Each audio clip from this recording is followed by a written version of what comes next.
I came to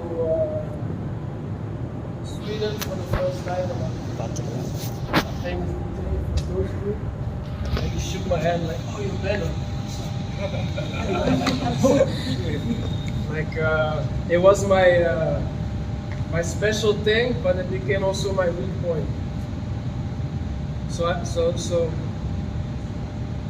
when I started, baby freeze walk, baby freeze jump, baby freeze tread, baby freeze window, baby freeze, baby freeze, baby freeze. Okay, enough of baby freeze. Then I started practicing a lot of different ways to slide.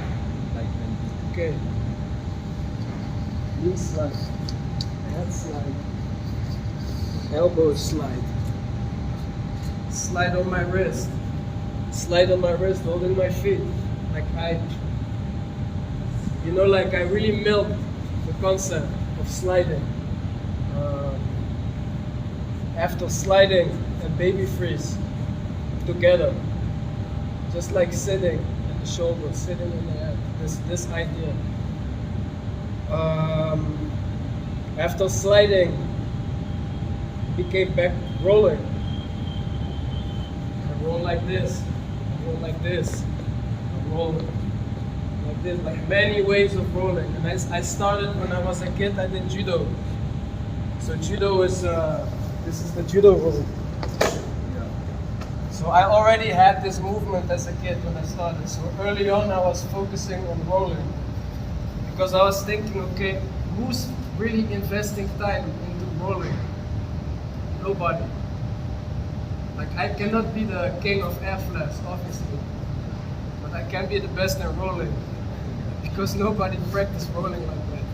Like who's crazy enough to really practice rolling? And then I stood out.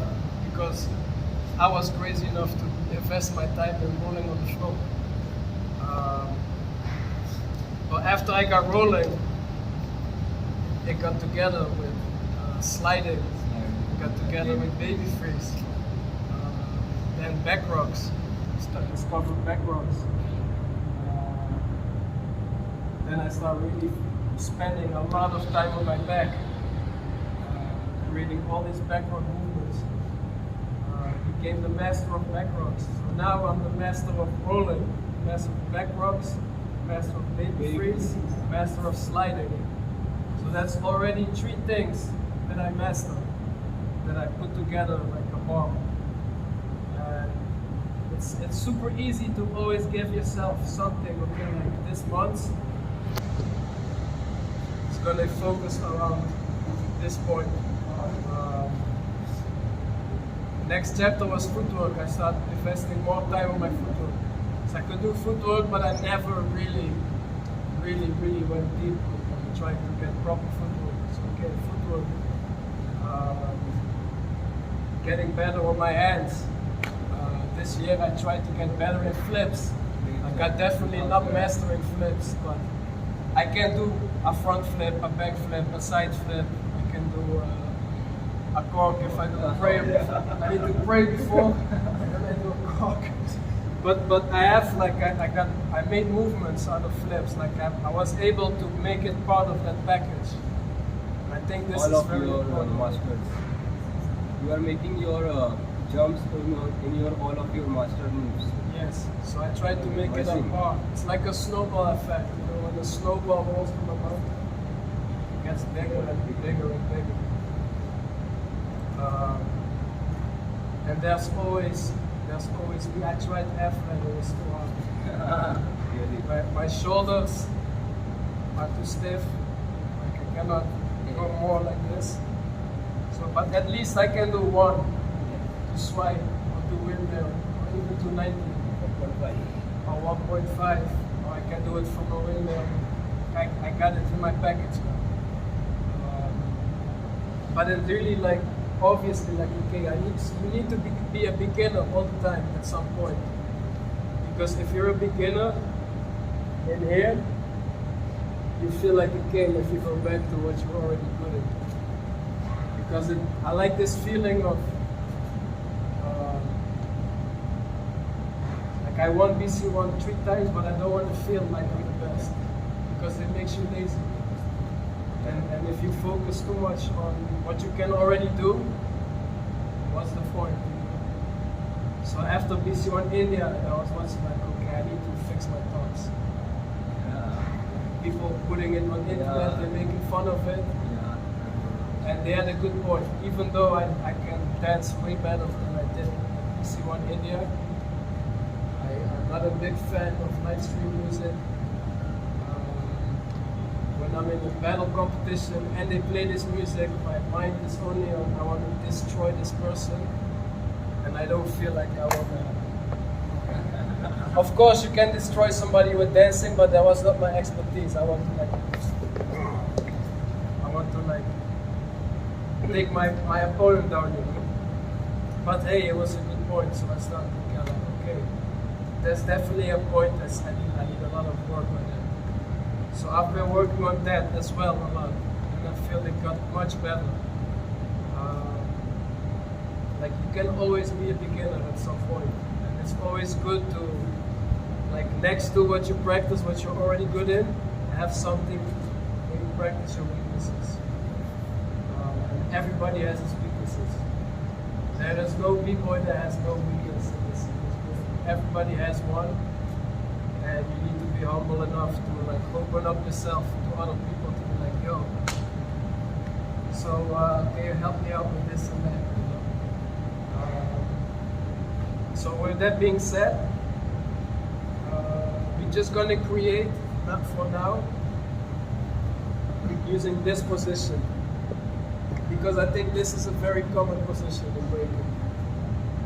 So we're gonna start from this as a sketch, and we're just gonna see what are the options of this position.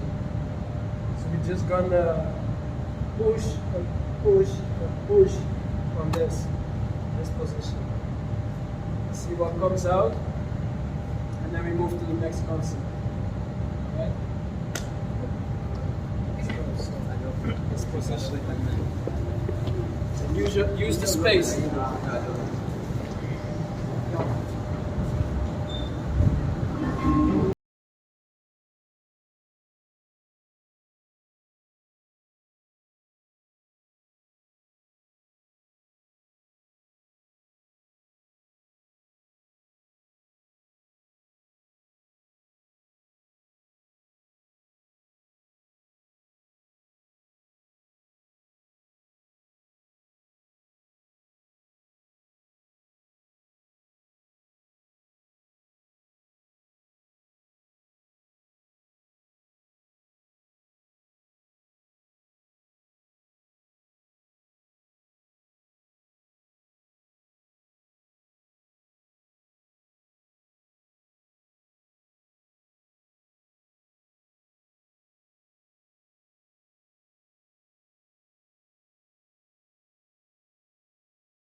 this way.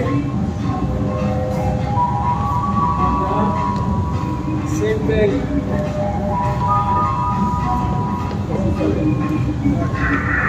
Like capoeira, just like capoeira.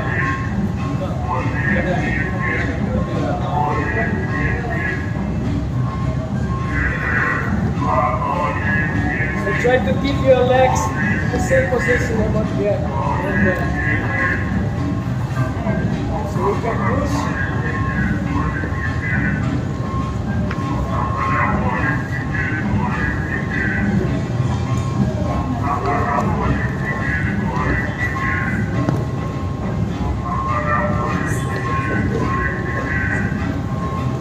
Yes, whatever happens, try to keep your legs in this position. One bended, one knee lock.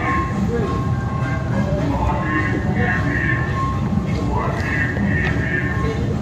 Yeah.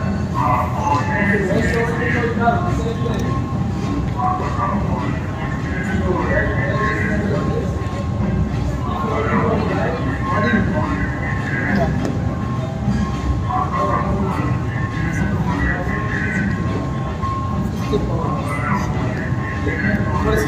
Yes, play with this.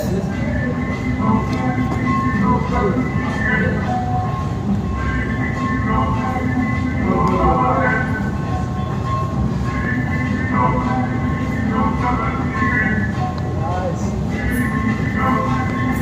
Yeah, keep your legs same position.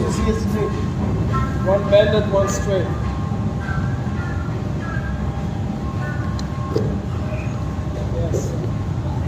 Yes, exactly. And just continue backwards. So when you hit, you spin first this side, and you land. Same reverse.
if you record yourself, the ideas, you come back home and you review your practice, you can't wait to go back tomorrow to finish the idea. That's your motivation.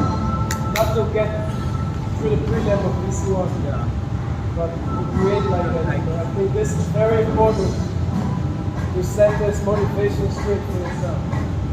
I think it's very important also to record yourself. And your practice is not just at practice, it's also after practice. Because it's really important to reflect on your ideas after practice. So to record yourself is super important.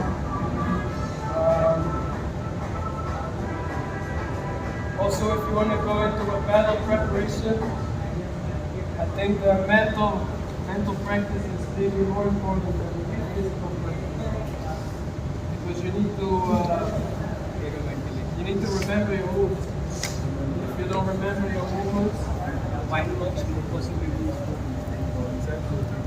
So it's really important to get these movements in your head and to visualize it.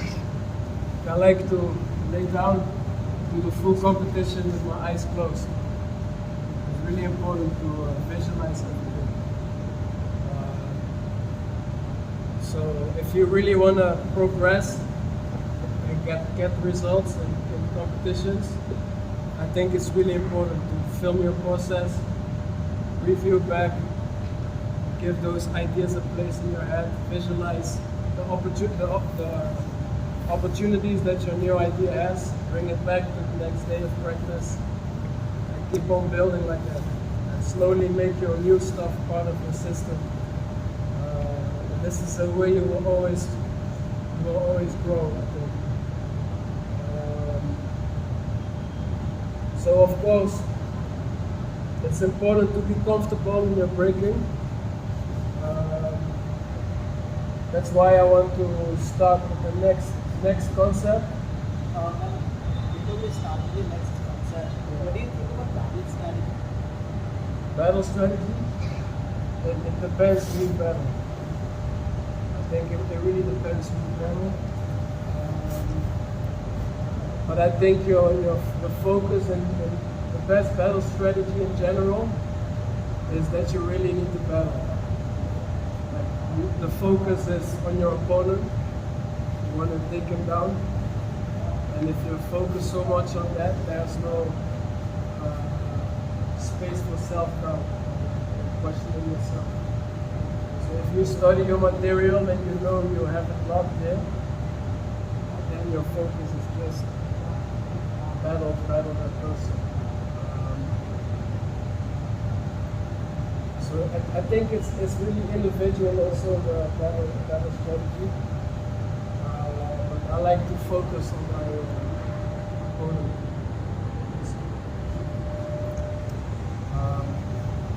So for the new concept, next thing is not really a concept, but everybody kind of have their own system in breaking, right? Where you feel comfortable. Like let's say you go in the first round and you have a blackout. Nothing comes up. But the first round, it's okay. You do what you feel comfortable with. Everything should feel like that. Like the first round that you just do because okay, other than fine. Your body done it so many times, you really need to think about it.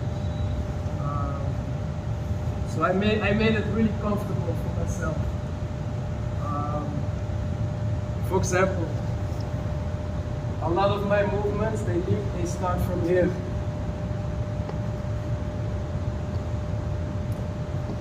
From this part.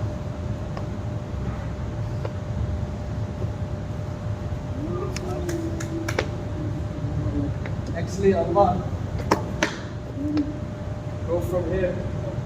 And I started realizing that. And I started to dislike it almost. When I was here, I was like, already used it. But you feel like you're already there, so you still do it.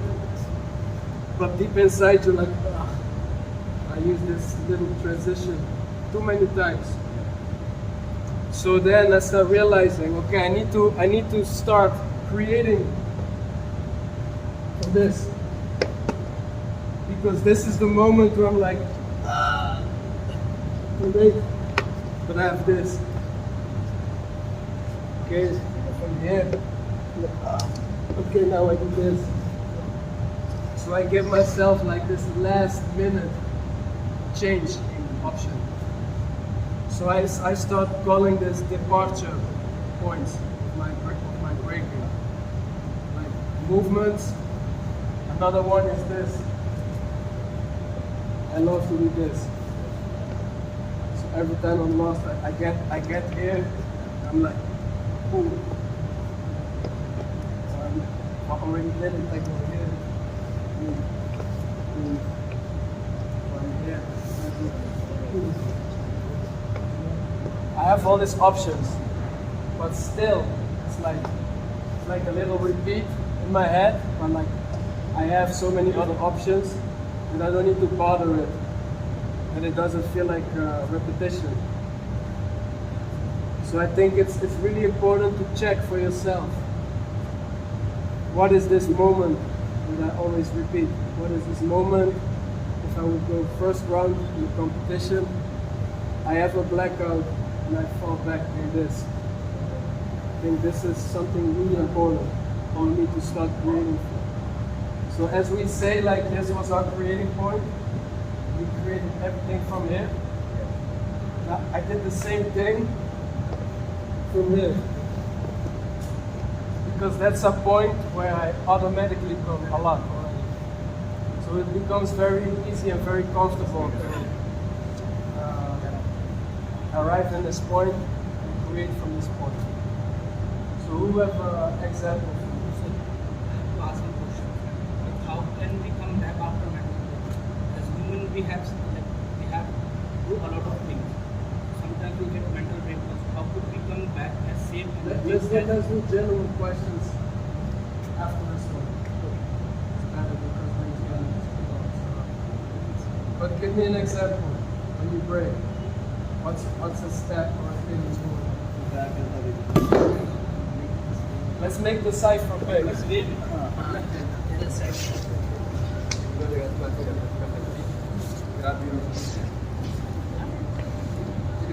I take my time to understand what I have to do. Because sometimes I get closer in it, but back out. When I take time, and I take the right.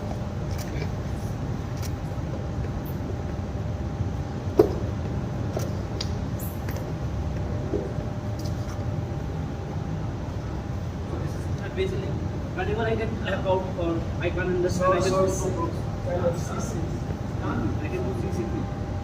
But what's that one step? I'm really looking at one particular step. So it could be a knee drop, but it looks like CC because you did a lot of CCs there.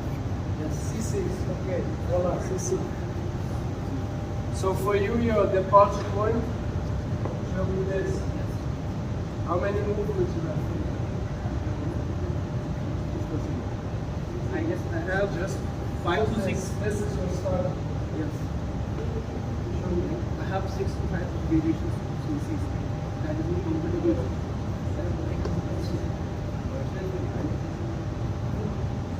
Like a movement that goes from a CC, but it's actually not a CC. Like 6 to 7 times I can do. But you just go out back here. So this is gonna change your breathing. So if you're here, this is your departure. Yes. So maybe you can try from here. This could be.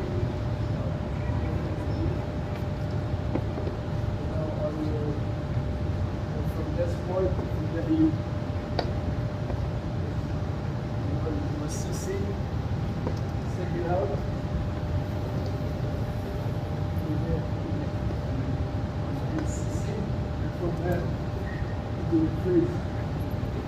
Now you need to take from this point, because you're like 6 or 12 times, you did CC, every time you go here, you went back here.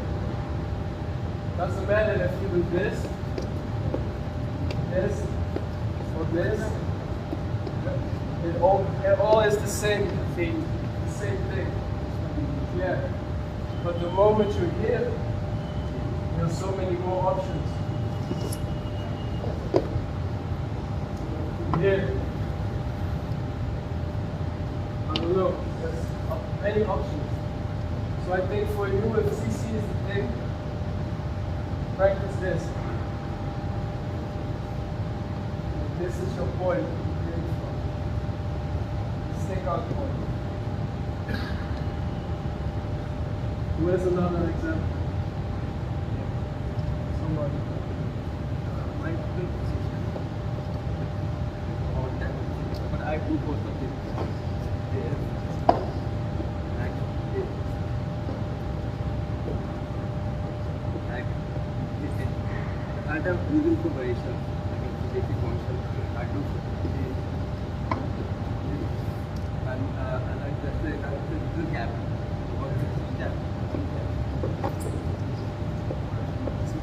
And I'm using the gapping of the variation. So you have a good foundation. So it's good. So just work from here. So have maybe stuff. Now you have a lot of stuff that goes back and forth. Now just think about maybe you can go Back. front line. Just think about lines this way or that way from here. Okay. Because since you do a lot with this and this, that way or that way. So also like just thinking about the direction can give you a good idea of creating, especially when you already have a lot of it's good.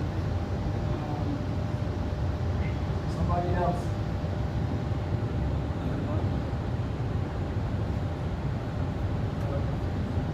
Yeah, I'm just gonna point something.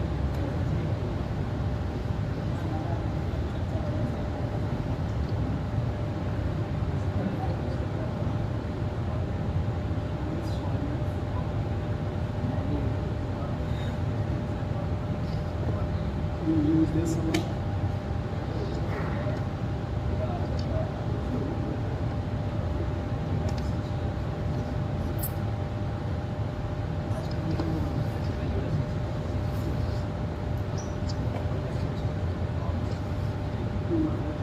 So you start from here. Yeah. And this is your starting point. And you just create from here. But this might look like a repetition already if you do this one because it's such a obvious move. Show me again before you let go. That's different.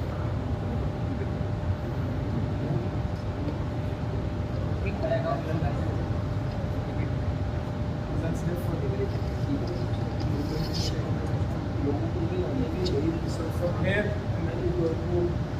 So this is your rhythm. So you start from here. So when you're in a battle, you feel comfortable you're here, and you feel like you want to do this, think about maybe the other direction you go here. Just to get. But then I think this is a good point for you.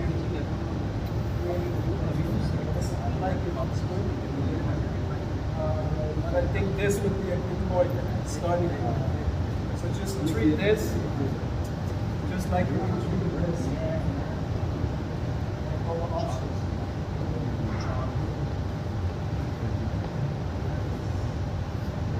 All these options, think about it with this one. You already have this, so try to leave this one alone as much as possible and just work from here. I think it's a good starting point because it's not super complex.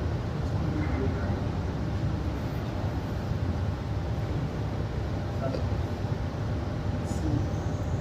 We have 15 minutes, so I think we can do some questions. I wanted to see how you guys did this because I think it's a really important part. because it's really, really important to be comfortable in your dance. And these are like comfortable movements, personally different for everybody. But if you start to create a base from there, your breaking feels so comfortable. And the moment you go into a competition and you feel like you go back in your comfy system, you have all these last minute opportunities. I think that will help out a lot. But time is flying, so let's do some questions. We have a question. How to come back from line to break? As a human, we have to do a lot of things. And I have seen you I have seen that you are how did you break back from that situation? So you can suggest me something to come back, because I can't focus that when I started, when I can't focus like 100% focus. I have break from last 2 years, so I couldn't focus myself. It's like To the point you want to ask that how can he focus on breaking? Because his staff is breaking from last 2 years. He has some work to do. And now he's focusing on breaking and he has no any chance, no point to come back. How can he come back? That's what he wants to ask. I think one very important thing is that you need to make it easy for yourself to be able to break a lot. So you need to create a spot very near to your home where you can always move around. So I don't know how your situation is at home, if you have space or if you have maybe a marble floor somewhere outside at night. Like a place that's easy to access where you can always move, even if it's a 2x2 space, just to be in your own bubble. For me, breaking is like it's very personal too. Like I practice with people, but I need me time also in practice. Yeah. So I think that's my way of how I stay motivated for breaking.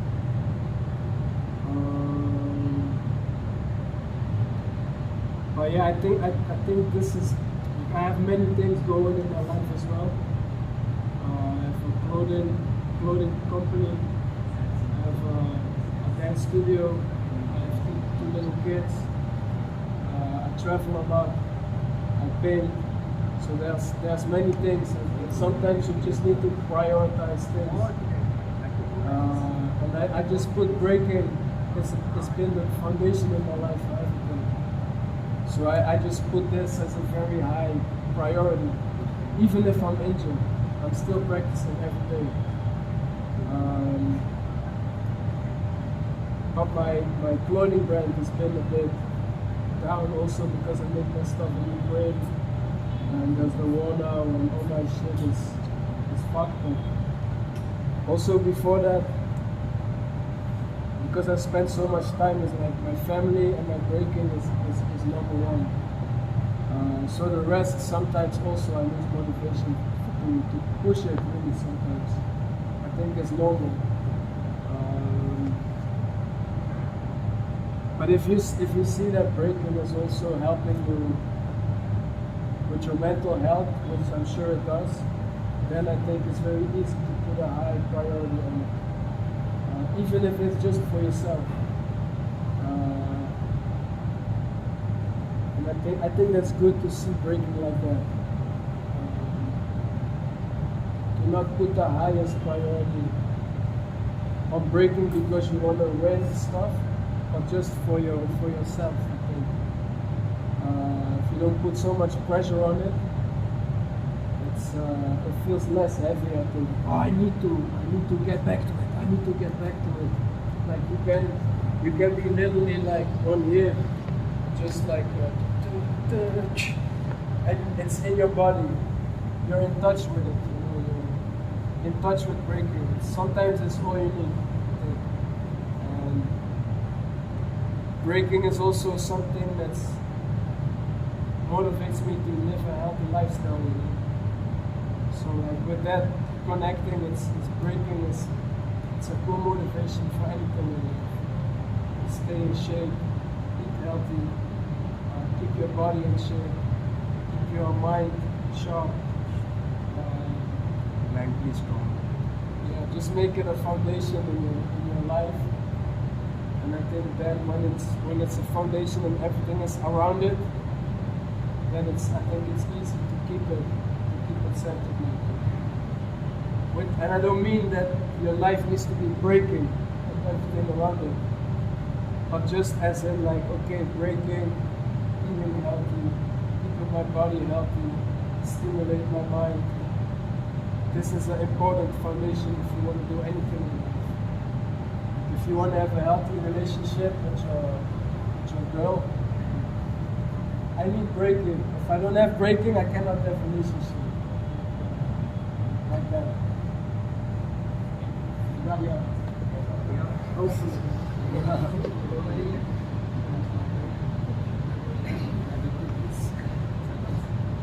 Sometimes we create lots of patches, like 32, 33 patches. Some people create, and they feeling like they being bored from their patches and from their signatures. So how they deal with their signatures? Do we not being bored by their patches? Recycle. Recycle them. No, like I don't use my patches at practice. Or like, for example, my babyface walk, I don't use it at practice. Like I might use it before competition just to check. Just to check. Check it's still there. Okay. But also, how to merge freestyle and patches in a one throwdown. Like some people say, it's a freestyle, it's a patches. So how we can merge these both of? He wants to say how can he merge his freestyle and his own patches? Because when I freestyle, I don't remember my patch, and when I do patch, I don't remember my freestyle. What patch? I never heard of this term. Patch means sets. Sets, Small small sets. Okay. Yeah, I think it takes a lot of time, because I remember in the beginning when I start coming up, let's say 2006, 7, 2007 I won UK Champs versus Lilu. That's when I started building my name. In that time I was really breaking with patches. Not small one, but long, big patches. Sets. I was breaking almost similar, more like approach like Ronnie. Like really, like everything was like thoughtful. Like okay, this option here and there. You make like the perfect round, which is very effective when you battle. But then when you battle again and again and again, and it's the same round, different stage, different music, same round, same build-up. It starts to you start to lose the joy of doing it. People start to predict it. Hey, you're gonna do this run. You're like healthy, like fuck yes, I was. It's about to ask my next question. Yeah, so then I start to get joy out of okay, I let people think I'm gonna do this, and then I do something completely different. But it was still patches. And then I went to Circle Kings. And the Circle Kings was one of the first events where I experienced like high-level ciphers. And I experienced ciphers in Holland, and I could like cut up my patches a bit to look cool in the cipher. But then when I saw like Ghost Crew and Flomo and Skill Methods and Rocksteady in this small circle, and I went in and I felt like I wasn't able to express freely like that. I was just stuck on my little like things, and when I did it, that was it. So I started to feel almost like a prisoner of my own style. And I was like, damn, I want to feel this freedom like they do. But at the time, it was really this fashion. You know, everybody was wearing brocades and pumas, and everybody was wearing like pockets, and you know, everybody was like baby freaks, chair, super basic. You know, like people were breaking like bandana out. You know, like looking like from New York. Everybody looked the same. I was like, I really like this way of how free they are in the Cypher, but I don't want to break like that. I still want to be me and be able to have that freedom. So that was like a goal I set for myself at that moment. Like, okay, I want to have this freedom, but I don't want to break like A, B, C, D, E, F, G. So I started to think like, okay, I need to work on my basics, because the more basics you have, the more freedom it gives you.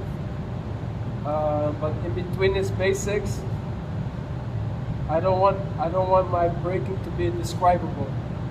So you would rarely see me do a 6-step to a swipe to a windmill, or even swipe windmill flare, because it's too basic, and you can say, oh, he did 1 step to a 3-step to a kick out.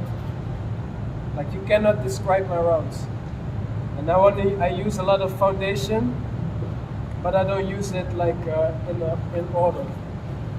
So I started to practice to freestyle, but with my own material.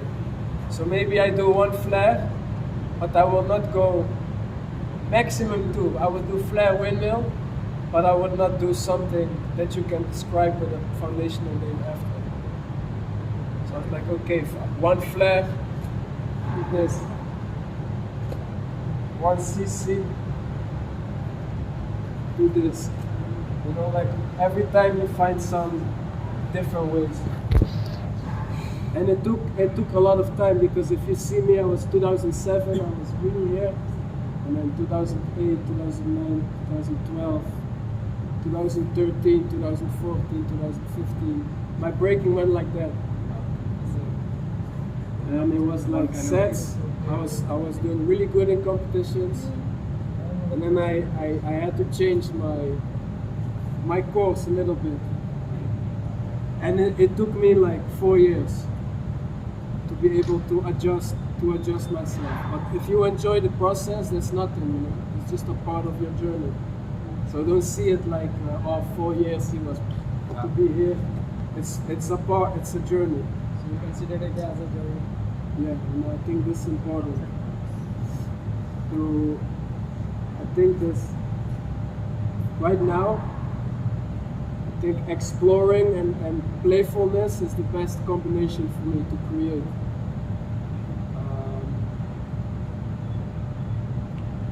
So yeah, with sets, just mix them up all the time. All the time, mix them up. After that, I'm capable to. It needs to become like walking. Like, it needs to be in your muscles, not just here. Like, you don't need to think about ways of walking, because you walk every day. And I think your breaking should be the same. If I have something new, let's say, for stupid example, but let's say I want to use this freeze, I would like put it everywhere in my breaking if I wanted to be part of it.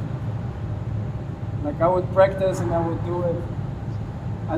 I mix it with everything I already do. So like this, that it becomes very trustful in your body. I think this is a good way to get familiar with it. And visualize. Do it with your eyes closed. And take your practice back home. Study your material and be conscious about it, and just build and trust the process. Thank you.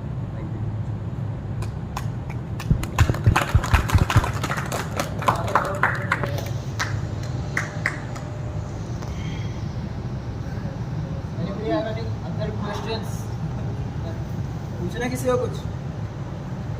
हाँ बात है, पूछ ले। No has I just got one question. थोड़ा awkward लगेगा. It seems awkward, but when you do your style, like you created your style, right? How can someone create his own style? Like, what do they think while creating? I always try to, create my some stuffs, but I stuck with my only same stuffs, same moves. I think breaking is it's an expression, and if you listen to the ways of your body, that's already your style.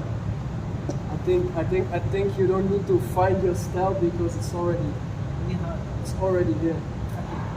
You just need to unleash it, and the way your body works will define that. My back is terrible stiff. My bridge is like this, but my flexibility is here. So this would trade my style. In some way it will shape my style. Like I'm a creative person. I like to look things different ways. I don't like structure. I can't deal with too much structure. So that shows in my breaking also. I don't like to go too much by the rules. So that shows in my breaking. Rules are meant to be broken. Those are meant to be broken, exactly. So I think if you invest, of course it's all about like how much time you invest in your breaking, but to create your own style, of course, like find your talent and have it shown through breaking. I found this out very young because when I started I was a super goofy kid. When I was on lower school and we had gym class, we need to do head roll. I was like this. Like my balance and everything was really bad.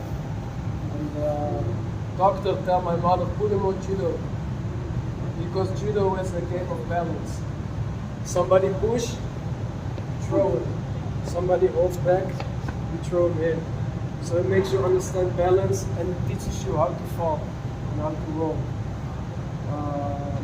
So that some way, somehow gave me a foundation for my breaking.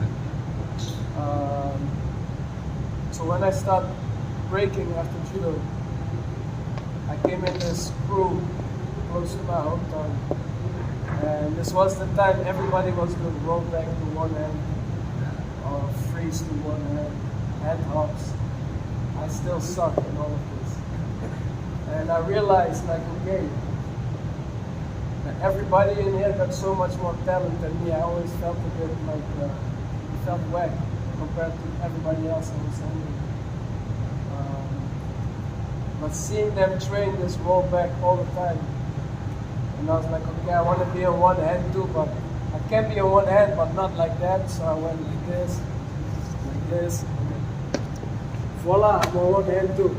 But then I made so many different ways that later I saw when we started battling, I realized like, okay, these guys putting so much time and effort in learning this move. With the time they learned this, I created like 5 more other things. So now it's battle time. We do 1 round of this, and I'm doing way better in the battle because I have more material. So that opened my eyes on the early age. Like, okay, it's not about what you do, it's about how you do it. So I started creating a lot since early age, and that helped me to find my way like that. So I think some people's skill is musicality, some other people are very technical, somebody is very flexible, the other person has like this persona, if you see him, you just feel everything he does. Like I think everybody has something that makes them unique, and if you can shine that in your breaking, I think it's the way to find your own style. Thank you. So it's your flexibility, where's your talent, but also your mental traits, you know. 3 years ago, COVID changed my life of breaking, the way I used to do. But today, you just changed the life of my breaking again, and it motivates me a lot. Thank you so much. Yeah, it means a lot to us. Yeah,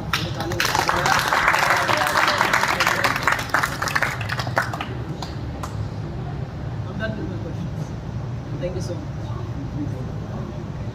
Yeah, so I think this is it. 0 minutes. Thank you guys.